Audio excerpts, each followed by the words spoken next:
Hi అండి, నమస్తే. నేను మీ Sridevi. Welcome back to my channel VST వంటకాలు.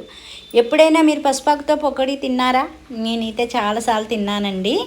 దాని ప్రాసెస్ ఏంటో చెప్తాను. పకోడీ వేద్దాం అనుకుంటున్నాను మీకు చూపించడం కోసం. అప్పుడప్పుడు మా పిల్లలకైతే నేను చేసి పెడుతూ ఉంటానన్నమాట. నేను కుండీలో ఒక దుంప అయితే కప్పెట్టుకున్నాం మేము. అయితే చాలా పెద్ద పెద్ద చెట్లు వచ్చేసినవి. ఆకు వేస్ట్ అవ్వకూడదని చెప్పేసి పిల్లలకి అప్పుడప్పుడు పకోడీ వేసి పెట్టాదానండి. ఇప్పుడు మీకు ఈ వీడియో చూపిద్దామని చెప్పేసి తయారు చేస్తున్నాను. దీని ప్రాసెస్ ఏంటో చూద్దాం. నేను ముందుగా పసుపాకులు లేతగుండే ఆకులన్నీ కోసుకొని చక్కవాటిని కడిగేసి సన్నగా ముక్కలు అయితే తరిగేసానండి. మధ్యలో ఒక ఎన్ను ఉంటుందండి, అరిటాకులాగా. ఆ ఎన్ని తీసేసి మనం మంచికొండ ఆకంతా కట్ చేసుకొని తీసుకోవాలన్నమాట. తర్వాత ఇలా ఉల్లిపాయ ముక్కలు, పచ్చిమిర్చి ఇవన్నీ కూడా కట్ చేసేసుకొని వేసేసుకోవాలి. అంతే అండి.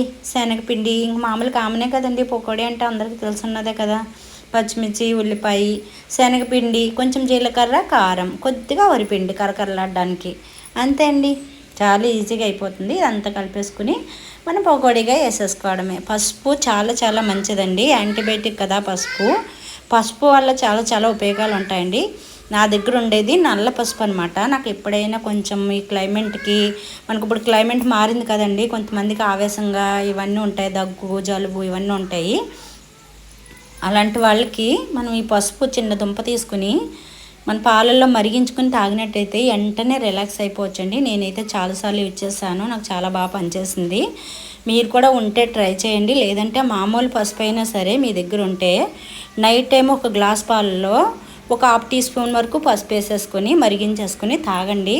ఇప్పుడు మనకి చలికాలంలో చాలా మంచిదండి. మనకి క్లైమేట్ కూడా బాగాలేదు కదా. ఈ వీడియో మీకు నచ్చుద్దని అనుకుంటున్నా. నచ్చినట్టయితే లైక్ చేయండి, షేర్ చేయండి, సబ్స్క్రైబ్ చేయడం మర్చిపోద్దు. కామెంట్లో మీకు ఎలా వచ్చిందో తెలియచేయండి. ఒక లైక్ అయితే ఇచ్చేసి మమ్మల్ని అయితే సపోర్ట్ చేసేయండి.